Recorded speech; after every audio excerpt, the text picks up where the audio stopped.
Sekarang kita lihat masih di pasal 42 ayat 16 dimulai. Ayat 16 ya.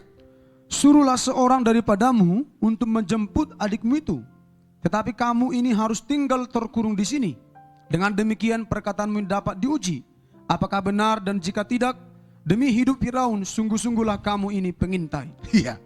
Saudara, begitu saudara-saudara Yusuf sampai di Mesir, Yusuf tentu mengenali mereka.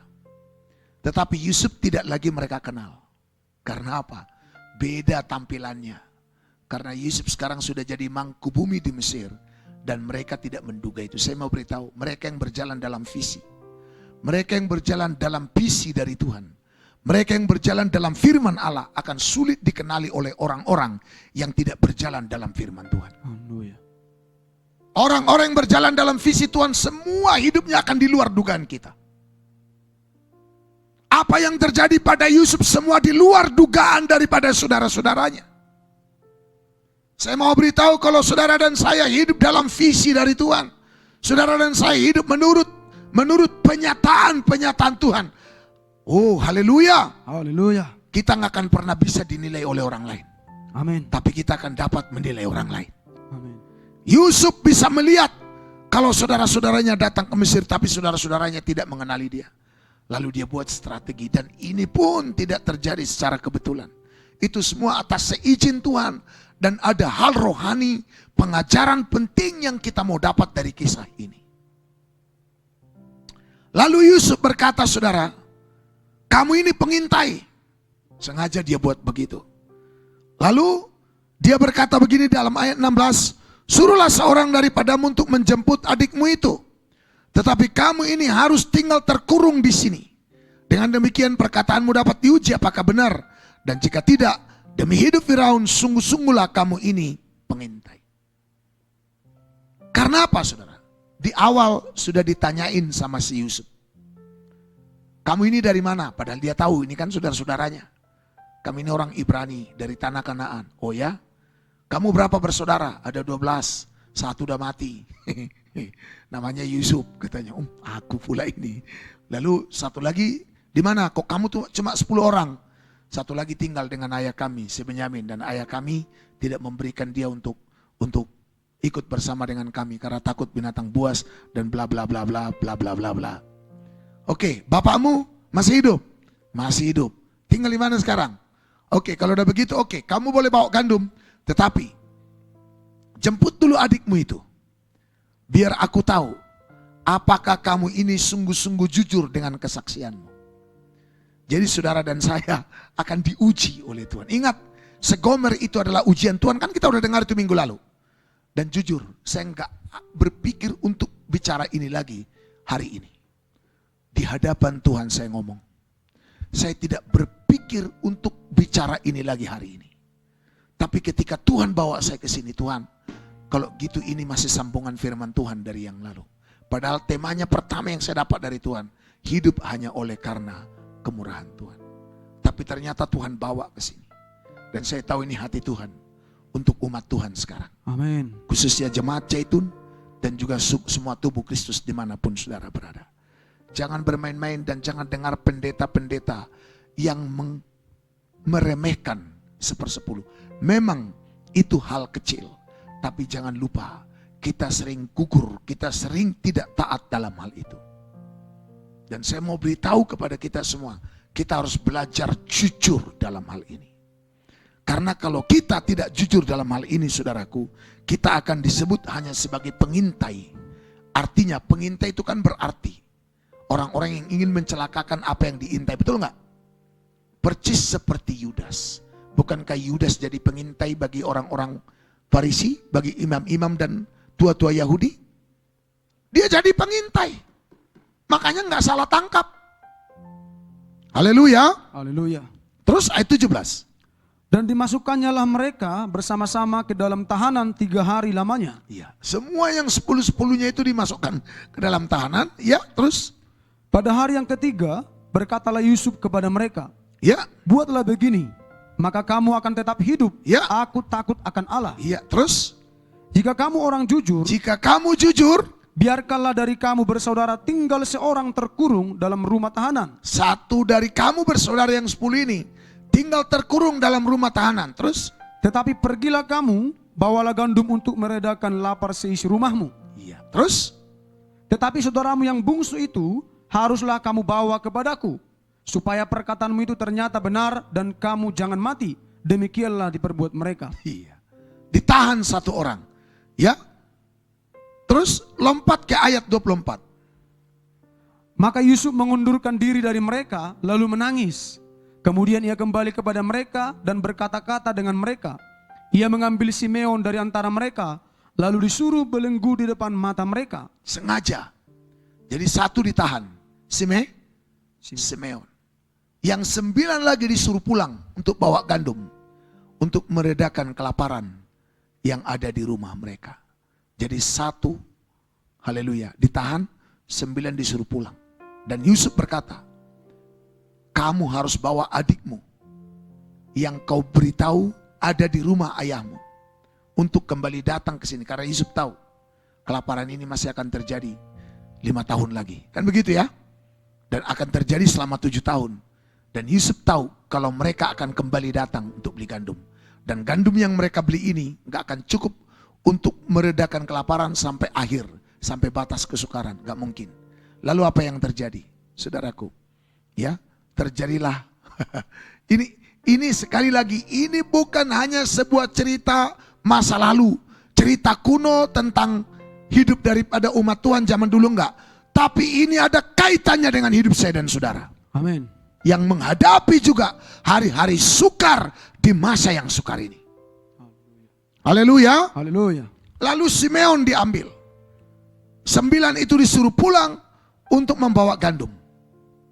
Haleluya. Haleluya. Ya, terus apa yang terjadi? Saudaraku yang salam Tuhan, mari ayat 25. Sesudah itu Yusuf memerintahkan bahwa tempat gandum mereka akan diisi dengan gandum dan bahwa uang mereka masing-masing akan dikembalikan ke dalam karungnya serta bekal mereka di jalan akan diberikan kepada mereka.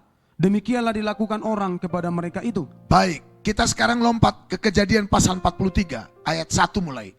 Kejadian pasal 43 ayat 1 dimulai. Ya. Tetapi hebat sekali kelaparan di negeri itu. Wah, masih hebat kelaparan, hebat krisis, hebat kesulitan, hebat kesukaran yang terjadi. Ini yang saya bilang tadi, bahwa kita harus hidup dalam anugerah Tuhan. Amin. Haleluya. Haleluya. Dan ini adalah nubuatan apa yang terjadi sekarang. Kisah Yusuf ini akan terjadi karena dalam kitab Daniel dikatakan bahwa akan ada 7 tahun masa sukar di akhir zaman ini. Amin. Haleluya. Dan kita sekarang, saya nggak tahu apakah kita sudah sedang mulai di awal atau sudah sedang berlangsung, atau ya Tuhanlah yang tahu. Tetapi yang pasti kita sedang menghadapi 7 tahun masa sukar di akhir zaman ini menurut kitab Daniel. Makanya ada 2 kali 3,5 tahun. Selalu begitu kan dalam Alkitab. Oke, nanti kita akan bahas itu di lain waktu, saudaraku yang dikasih oleh Tuhan. Sekali lagi kita lihat ayat yang pertama tadi dalam Kejadian pasal 43. Hebat sekali kelaparan yang terjadi di negeri itu. Terus? Dan setelah gandum yang dibawa mereka dari Mesir habis dimakan, Ya. berkatalah ayah mereka, pergilah pula membeli sedikit bahan makanan untuk kita. Ya, terus? Lalu Yehuda menjawabnya, orang itu telah memperingatkan kami dengan sungguh-sungguh, kamu tidak boleh melihat mukaku jika adikmu itu tidak ada bersama-sama dengan kamu. Iya, kamu tidak boleh melihat mukaku jika adikmu itu tidak bersama-sama dengan kamu untuk kembali beli gandum. Tadi Yusuf bilang di pasal 42 apa? Kamu harus diuji kejujurannya. Apakah kamu ini pengintai atau tidak? Saya berdoa, jemaat Tuhan semua, kita bukan jemaat pengintai. Kita bukan jemaat yang tak jujur. Jemaat pengintai itu disebut dalam perjanjian baru adalah jemaat Yudas Iskariot yang suka mengambil uang kas, yang tidak jujur dalam hal keuangan. Kita kalau nggak jujur dalam hal keuangan sama Tuhan, kita adalah pencuri. Nggak jujur dalam hal keuangan, lihat saya walaupun itu yang kecil. Karena cinta uang adalah akar dari segala kejahatan. Nggak ada ceritanya. Saudara nggak bisa lepas dari kejahatan sebelum saudara benar-benar merdeka dari cinta akan uang. Karena nggak akan ada kejahatan kita lakukan kalau tidak ada didasari oleh cinta akan uang. Karena cinta uang adalah akar dari segala kejahatan. Dalam 1 Timotius pasalnya yang ke-6 ya, ayat yang ke-10. Ya, karena akar segala kejahatan ialah apa? Cinta uang. Cinta uang. Jadi nggak ada kejahatan kalau tidak ada akarnya. Betul nggak? Akar kejahatan itu apa? Cinta. Cinta uang. Dari mana saudara dan saya diketahui cinta uang atau tidak? Dari mana kita tahu kita ini cinta uang atau tidak? Dimulai dulu dari hal kecil. Mengembalikan milik Tuhan 1/10. Dan memberi 1/10 pun bukan hanya 1/10 sebagian, tapi dari seluruh penghasilan. Kita lihat 1/10 pertama diberikan oleh Abraham kepada Melkisedek. Itu dari seluruh penghasilan loh. Jadi istilahnya begini nih. Kalau dia jual ayam, terus jual telur ayam. Jadi dari untung telur ayam itu 1/10 diberikan. Dari ayamnya juga diberikan. Terus dia jual sayur lagi, ya diberikan juga. Dan juga persembahan khusus lainnya. Kalau kita tidak beres di sini, maka sesungguhnya, sadar atau tidak, kita sedang terjebak dengan akar cinta uang. Akar segala kejahatan. Ialah apa? Cinta uang. Cinta uang. Lalu bagaimana saya dan saudara mau hidup kudus? Bagaimana saudara dan saya mau bertobat dari kejahatan kalau akarnya masih ada di situ? Bagaimana saudara dan saya digembalakan oleh Tuhan dan berkata Tuhan adalah gembalaku kalau akarnya masih ada di situ? Saya nggak tahu kenapa saya jadi khotbah ini dalam 2 minggu terakhir ini. Khususnya 3 minggu terakhir ini. Ini bukan maunya saya.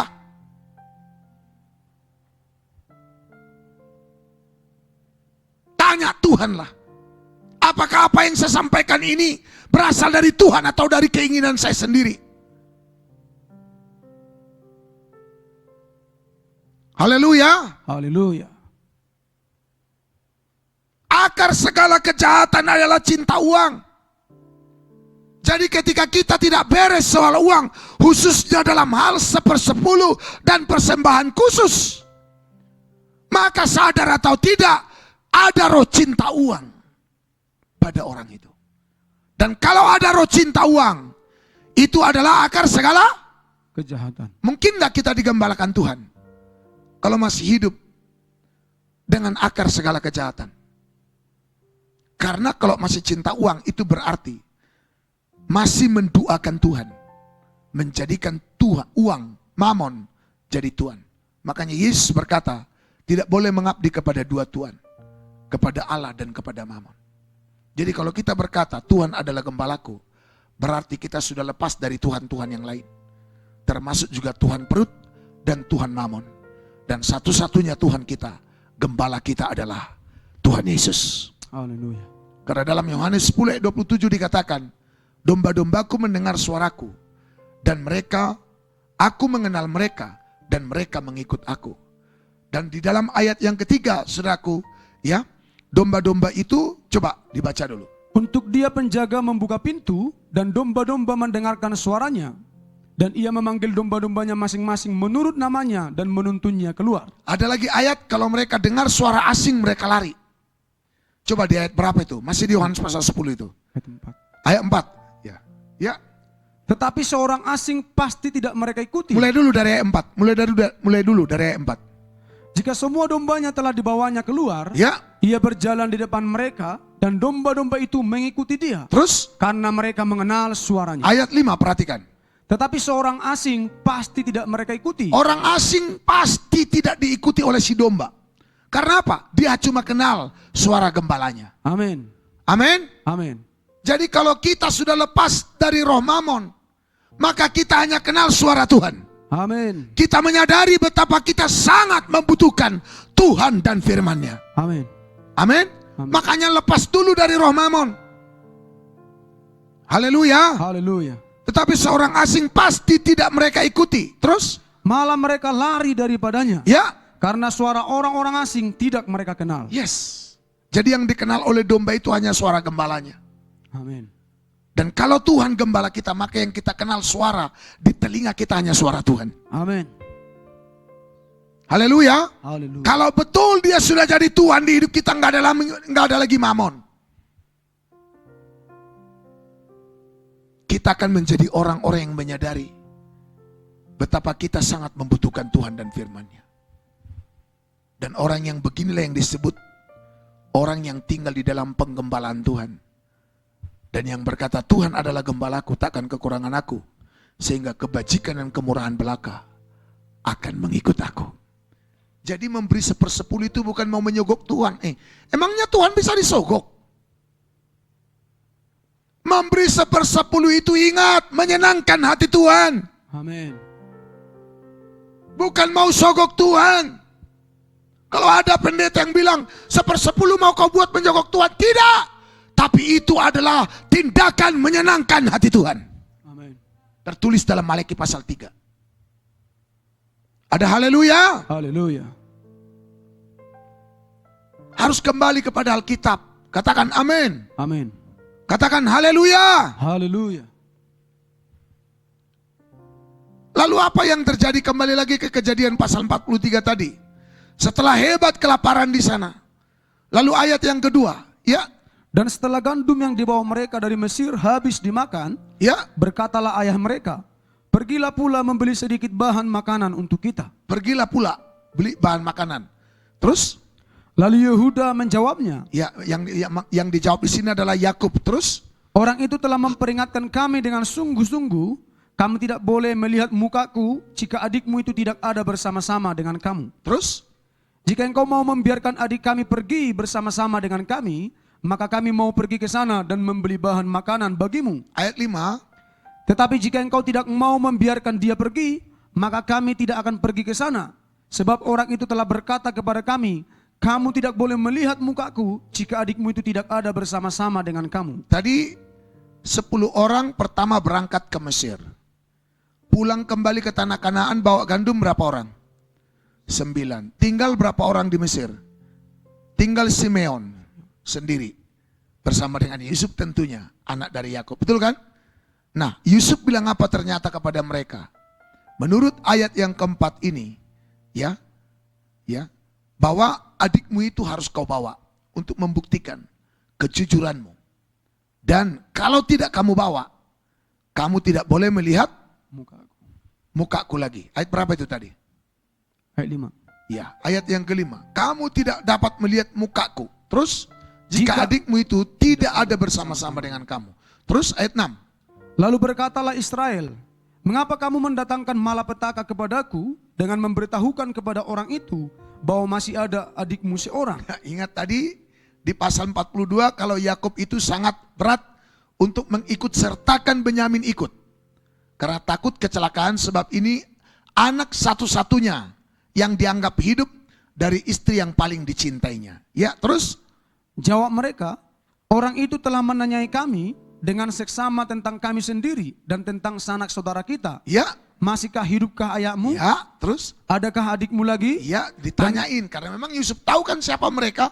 Terus, Dan kami telah memberitahukan semuanya kepadanya seperti yang sebenarnya. terus Bagaimana kami dapat menduga bahwa ia akan berkata, bawalah kemari adikmu itu. bawalah kemari adikmu itu. Terus ayat 8. Lalu berkatalah Yehuda kepada Israel ayahnya, Ya, biarkanlah anak itu pergi bersama-sama dengan aku. Maka kami akan bersiap dan pergi, supaya kita tetap hidup dan jangan mati, baik kami maupun engkau dan anak-anak kami. terus ayat 9. Akulah yang menanggung dia, engkau boleh menuntut dia daripadaku. Jika aku tidak membawa dia kepadamu dan menempatkan dia di depanmu, maka akulah yang berdosa terhadap engkau untuk selama-lamanya. Terus ayat 10. Jika kita tidak berlambat-lambat, maka tentulah kami sekarang sudah 2 kali pulang. Jadi andai kata Yakub segera mendengar, sudah 2 kali mereka pulang pergi ke Mesir membeli gandum. Tapi untung masih ada. Berarti ini udah krisis nih. Tinggal sedikit lagi. Terus apa yang terjadi? Ayat 11.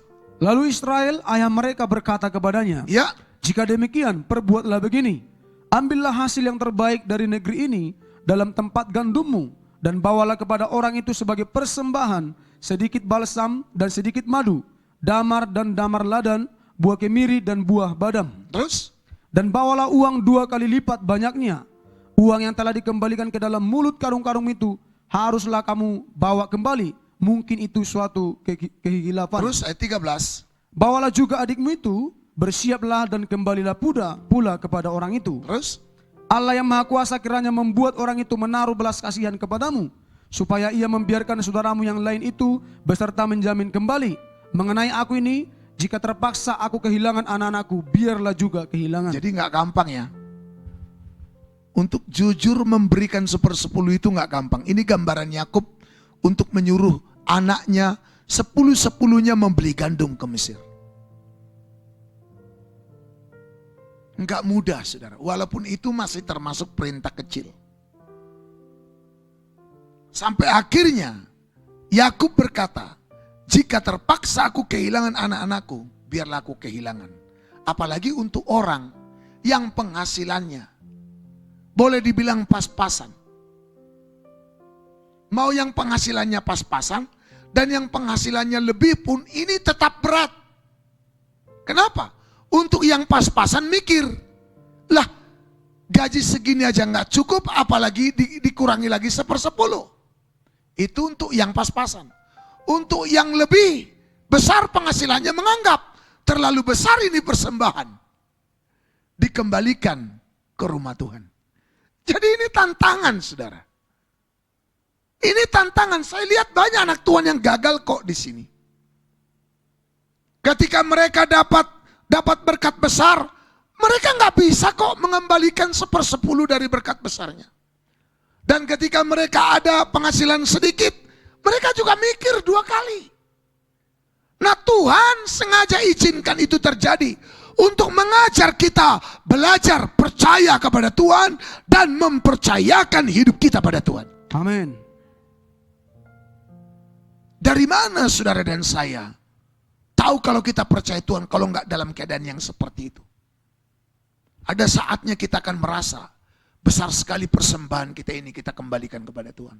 Dan ada saatnya kita merasa kita tidak akan sanggup memberikan ini karena ini saja nggak cukup buat kita.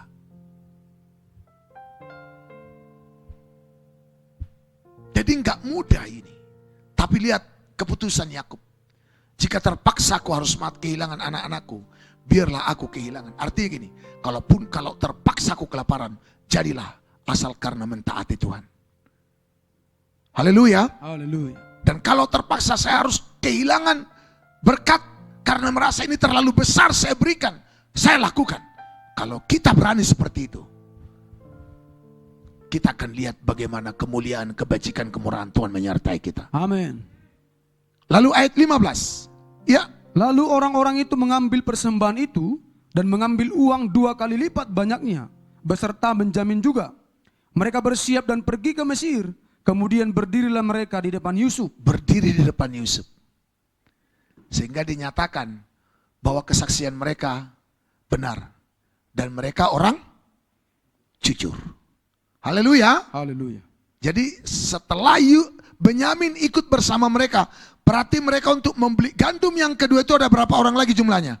10 orang, karena tadi yang kembali dari Mesir 9. Yang pertama kali berangkat ke Mesir 10, betul kan? Nah, kembali dari Mesir 9 karena Simeon ditahan di penjara. Lalu 9 pulang dan Yusuf bilang, kamu harus bawa adikmu untuk kembali membeli gandum. Jika tidak, jangan lihat mukaku lagi. Berarti kamu pengkhianat, kamu pengintai. Demi hidup Firaun, kamu akan ditangkap jika kamu tidak bawa adikmu. Jadi percuma, mereka nggak akan datang kalau tidak membawa Benyamin. Makanya terjadi perdebatan alot antara anak-anak Yakub dengan Yakub. Sampai akhirnya Yakub pun rela. Jadi memberi 1/10 harus rela. Rela miskin dan rela seperti kehilangan, seperti kita kehilangan berkat yang lebih besar gitu loh. Kalau untungnya besar, kurang lebih begitu ya. Nah, apa yang terjadi saudaraku yang dikasih oleh Tuhan? Dan setelah mereka membeli gandum yang kedua kali itu, maka ini singkat ceritanya, Yusuf memperkenalkan dirinya kepada saudara-saudaranya. Haleluya. Mari kita lihat saudaraku di pasal 45 ayat 5 dimulai. pasal 45 ayat yang kelima dimulai. Firman Ya, Tuhan. Tetapi sekarang janganlah bersusah hati dan janganlah menyesali diri, ya, karena kamu menjual aku ke sini. Sebab untuk memelihara kehidupanlah menyuruh aku mendahului kamu. Allah menyuruh aku mendahului kamu. Jadi Yusuf telah memperkenalkan dirinya kepada saudara-saudaranya. Akulah Yusuf, adikmu yang kamu jual. Dan semua saudara-saudaranya ketakutan, saudara. Lalu dia berkata, sudah, jangan lagi bersusah hati. Jangan menyesali diri. Karena kamu menjual aku ke sini untuk memelihara kehidupan. Allah menyuruh aku mendahului kamu. Ini berpikir positif dengan semua keadaan, pengalaman, pahit yang kita alami dalam hidup kita. Amin. Amin. Nah, ini hebatnya Yusuf, mengubah semua kegagalan menjadi keberhasilan. Amin. Mengubah kutuk menjadi berkat. Katakan amin. Amin. Jadi di penggembalaan yang benar, semua kutuk kita diubah jadi berkat. Amin. Kegagalan kita akan diubah jadi keberhasilan. Amin. Asal kita belajar selalu mempositifkan segala sesuatu. Mari kita memandang, melihat seperti Tuhan melihat dalam setiap persoalan masalah yang kita hadapi dalam hidup kita. Amin. Nah, ini perkataan positif dari Yusuf kepada saudara-saudaranya. Jangan bersusah hati, jangan sesali diri. Kamu menjual aku ke sini untuk memelihara kehidupan. Allah yang menyuruh aku mendahului kamu ke sini. Positif ya. Jadi nggak perlu lagi menyalahkan orang yang telah menzolimi kita. Nggak perlu menyalahkan orang yang menyakitin kita. Itu semua atas seizin Tuhan. Agar apa? Kita sampai kepada puncak destininya Tuhan. Amin. Katakan haleluya. Haleluya. Terus ayat 6. Karena telah 2 tahun ada kelaparan dalam negeri ini, Ya. dan selama 5 tahun lagi orang tidak Jadi akan 5 membajak. tahun lagi orang tidak akan membajak atau menuai. Terus ayat 7. Maka Allah telah menyuruh aku mendahului kamu Iya. untuk menjamin kelanjutan keturunanmu di Iya. bumi ini. Untuk terpelihara. Kan tadi jelas ayat 5. Untuk memelihara kehidupan, Allah menyuruh aku mendahului kamu ke sini. Saya berdoa di masa-masa sukar ini, hidupmu dan hidupku, keluarga kita dipelihara Tuhan. Amin. Haleluya. Haleluya. Tapi itu semua dimulai belajar mencintai Tuhan lebih dari apapun, termasuk lebih dari mamon. Amin. Jangan sampai kita menduakan Tuhan dengan mamon. Cara supaya kita terlepas dari mempertuhankan mamon bagaimana? Belajar 1/10 dulu. Dan persembahan khusus. Haleluya. Haleluya. Maka ini saatnya. Ayo jemaat Zaitun. Ini saatnya kita mulai berbagi. Amin. Jangan lagi kita merasa nyaman dengan uang kita. Jangan lagi merasa nyaman dengan tabunganmu. Tapi merasa nyamanlah dengan kehadiran Tuhan di hidupmu. Amin.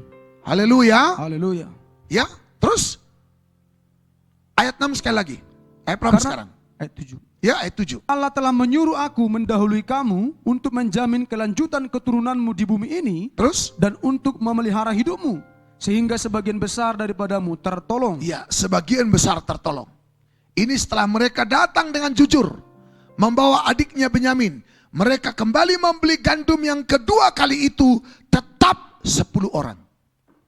Sebenarnya kalau mau dihitung-hitung, kenapa Yakub harus suruh orang, anak-anaknya itu 10 orang? Kan 5 orang aja bisa. Emang 5 orang nggak bisa untuk beli gandum itu? Atau 7 orang? Atau 8 orang? Kenapa harus 10 orang? Oh, itu cocokologi. Kalau kau bilang itu cocokologi, itu berarti kebetulan dong ayatnya. Ya kalau kebetulan robek aja itu kitab Kejadian pasal 42-43. Kenapa harus 10 orang yang diutus beli gandum? Kan 5 orang aja juga bisa. Toh juga yang membawakan nanti ada kendaraannya, ada keretanya. Atau kalaupun dipikul. Kan tidak bisa lah, 7 orang, 8 orang. Atau 9, kenapa harus 10? Kenapa hanya Benyamin yang ditahan? Gitu loh. Sekali lagi, ini tidak kebetulan. Haleluya. Haleluya. Haleluya. Haleluya. Ini untuk mengajar kita agar jangan cinta uang. Karena cinta uang akar semua kejahatan. Kenapa kita jahat? Karena ada akarnya. Kalau nggak ada akarnya, mati sendirinya itu pohonnya. Betul nggak? Pokoknya mati sendiri. Rantingnya mati sendiri. Daunnya apalagi, buahnya apalagi. Nggak sempat berbuah. Jadi kejahatan nggak akan pernah sempat berbuah di hidup kita. Kalau akar kejahatan itu sudah mati. Amin. Kenapa kita masih jahat? Kenapa kita masih nipu? Kenapa kita masih berpikiran jelek, berpikir negatif dan lain sebagainya? Ada akarnya. Dan akarnya apa? Dan Alkitab yang berkata, ternyata akar dari segala kejahatan, uang. Cinta uang. Cintanya ya. Dan apa tanda orang cinta uang? Sanggup mengambil yang bukan bagiannya, yang bukan miliknya. Mencuri. Makanya 1/10 sengaja diatur di Alkitab. Itu adalah uang Tuhan. Milik Tuhan yang harus dikembalikan di dalam penggembalaan. Haleluya. Haleluya. Nah, kalau kita mengambil itu, maka telah disusupi, dirasuk oleh roh Yudas Iskariot. Jadi kita nggak perlu bertanya lagi entah apa yang merasukinya. Jelas roh Yudas Iskariot. Kalau orang masih nanya kan, entah apa yang merasukinya. Kalau kita nggak perlu tanya lagi, udah tahu roh Yudas Iskariot. Dan ujungnya berkhianat dan menjual kebenaran. Padahal firman Tuhan berkata kita harus beli kebenaran. Amin. Dan Yakub membeli gandum itu dengan menyuruh anaknya 10. Ditahan Simeon di Mesir, kembali 9. Lalu dipaksa Benyamin juga harus ikut dengan yang 9 ini untuk kembali ke Mesir. Lalu akhirnya Yusuf memperkenalkan dirinya. Saya berdoa biar Tuhan menyatakan dirinya kepada kita sebagai gembala. Amin. Jadi kita punya pengalaman hidup digembalakan Tuhan.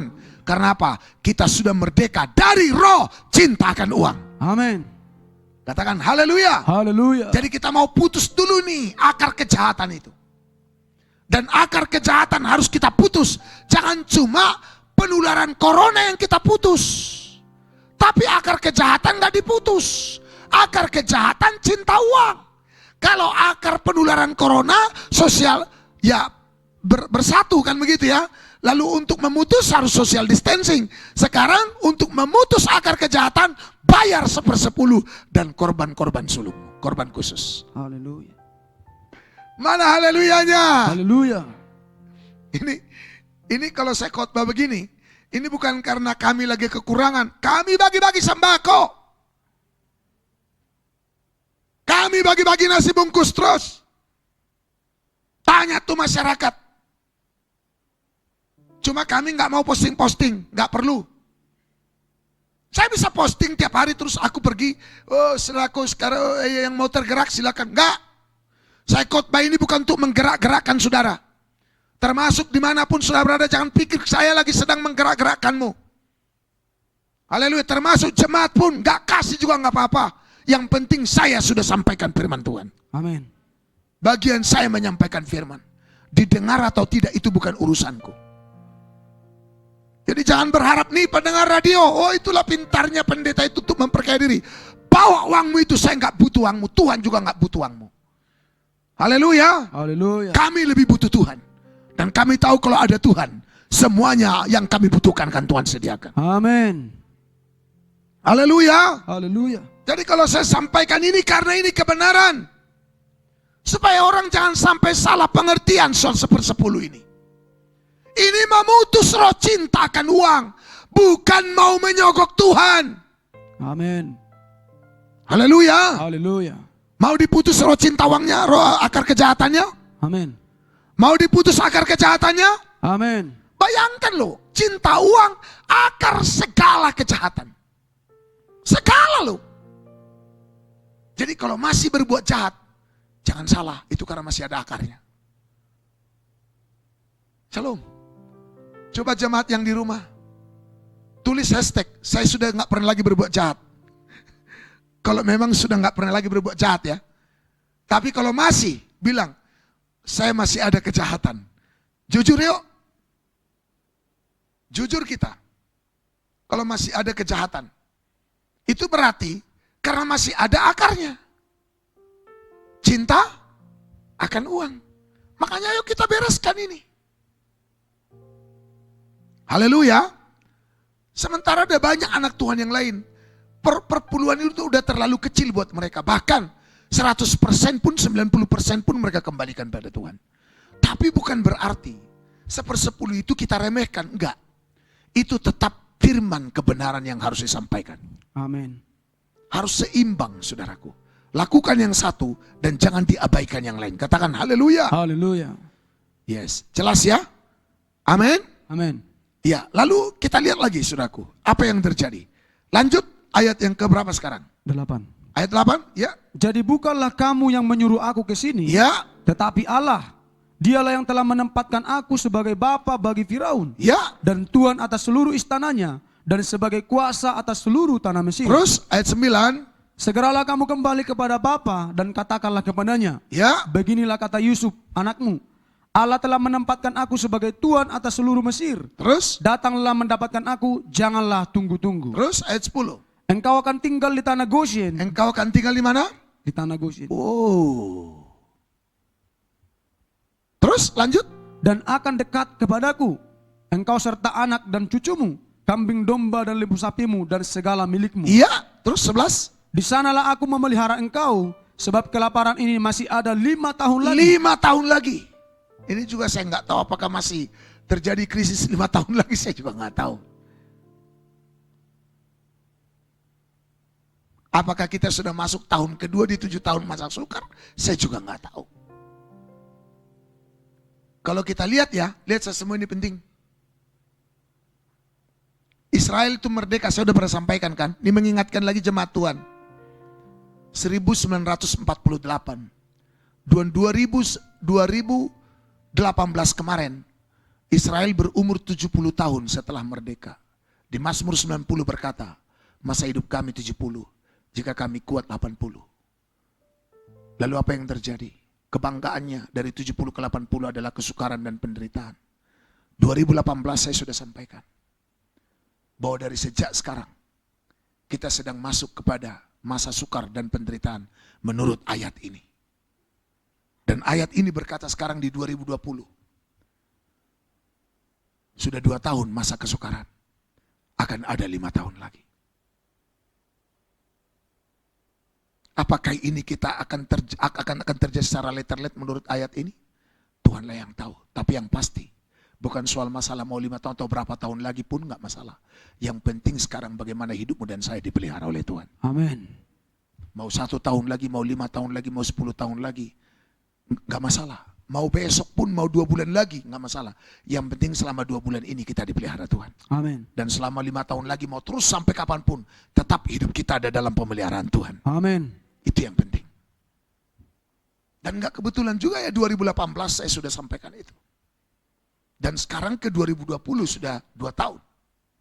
Dan harus kukotbahkan lagi ini pula hari ini.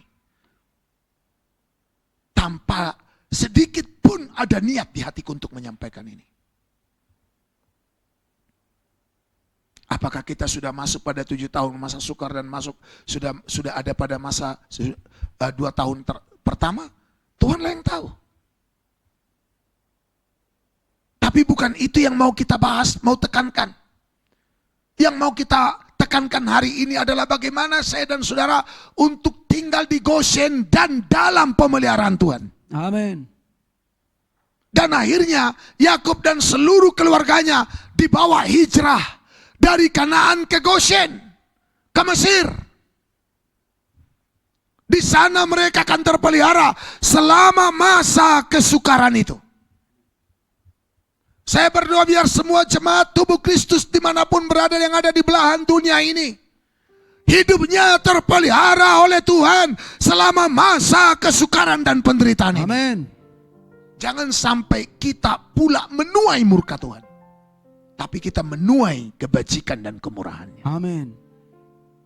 Apa yang membuat Yakub dan semua keluarganya hidup dalam kebajikan dan kemurahan Tuhan di Goshen? Tadi saya sudah sampaikan Mazmur 23 ayat 6. Ternyata kebajikan kemurahan itu mengikuti kita sampai seumur hidup karena Tuhan gembala kita. Amin. Sekarang ada enggak hubungannya Goshen dengan penggembalaan?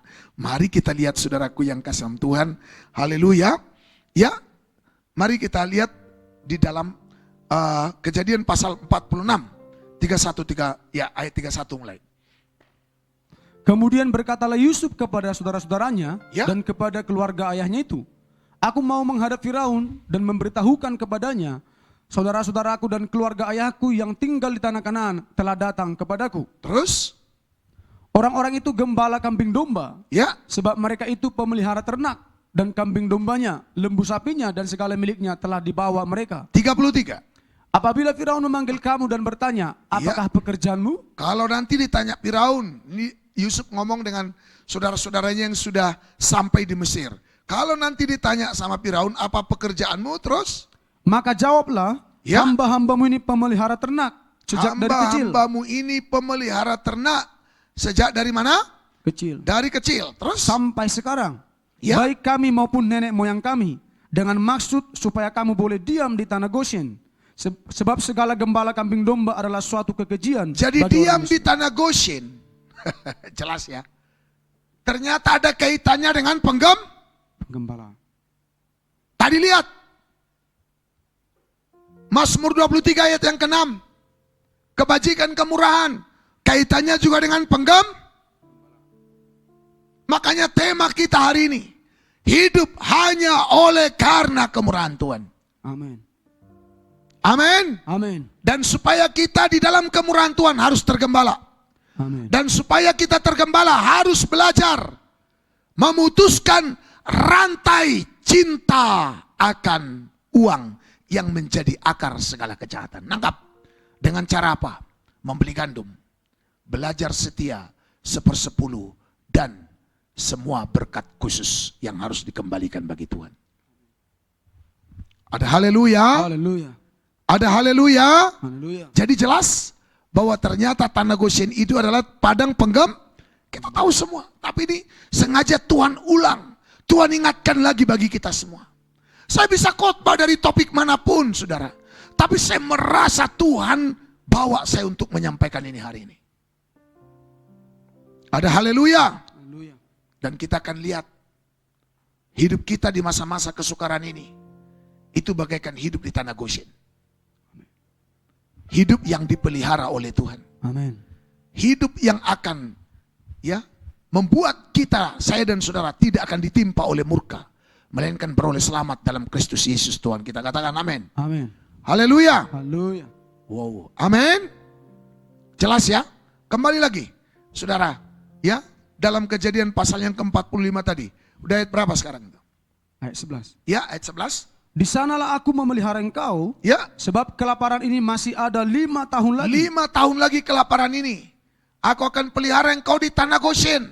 Dan tanah Goshen itu adalah padang Penggembala. penggembalaan. Terus? Supaya engkau jangan jatuh miskin bersama sisi rumahmu. Ya. Dan semua orang yang ikut serta dengan engkau. Puji Tuhan. Jadi pemeliharaan Tuhan nggak akan membuat kita bersama dunia ini ikut kelaparan. Amin. Shalom. Shalom. Salam. Sekali lagi, pemeliharaan Tuhan membuat saya dan saudara tidak akan ikut kelaparan bersama dengan dunia ini. Justru kita akan jadi berkat pada saat dunia ini mengalami kelaparan. Amin. Ada haleluya? Haleluya. Ada amin? Ya. Supaya jangan jatuh miskin. Mantap ya. Supaya jangan jatuh miskin bersama-sama dengan seisi rumahmu. Jadi inilah yang membuat Yakub beserta keluarganya semua berada di tanah Goshen, di padang penggembalaan. Ini gambaran hidupmu dan saya juga. Supaya kita punya pengalaman dalam penggembalaannya Tuhan. Dan kita berkata, Tuhan adalah gembalaku, takkan kekurangan aku. Haleluya. Haleluya. Ya, ini firman Tuhan sudah cukup lama ya. Sudah 2 jam ya. Sudah 2 jam. Ini khotbah baru 20%.